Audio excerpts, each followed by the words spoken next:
अस्सलामुअलैकुम viewers, welcome back to my YouTube channel daily tips with Asma. आज की इस वीडियो में हम आपको बताएंगे फ़रखंदा नाम का मतलब क्या है। फ़रखंदा नाम का शुमार लड़कियों के नामों में होता है। फ़रखंदा एक इस्लामी नाम है।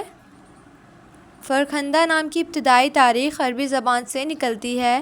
फ़रखंदा नाम के अफराद के लिए खुशकिस्मत नंबर 3 माना जाता है। माहिरीन के मुताबिक फ़रखंदा नाम की लड़कियां बहुत नेक सीरत होती हैं। फ़रखंदा नाम का मतलब है खुश, मुबारक। फ़रखंदा नाम की लड़कियों के लिए खुशकिस्मत दिनों में जुम्मा और हफ्ते का दिन शामिल है। फ़रखंदा नाम के अफराद के लिए मुआफ़िक रंगों में काला, नीला और बनफशी रंग शामिल है। फ़रखंदा नाम के अफराद के लिए मुआफ़िक पत्थरों में नीलम पत्थर शामिल है। खुशकिस्मती वाली धातों में हिंसों के हिसाब से लोहा शामिल है। सो फ्रेंड्स, अगर आप अपने नाम का मतलब जानना चाहते हैं तो कमेंट बॉक्स में अपना नाम लिखें। इंशाअल्लाह हम आपके नाम की वीडियो ज़रूर बनाएंगे। Thanks for watching. अल्लाह हाफिज़।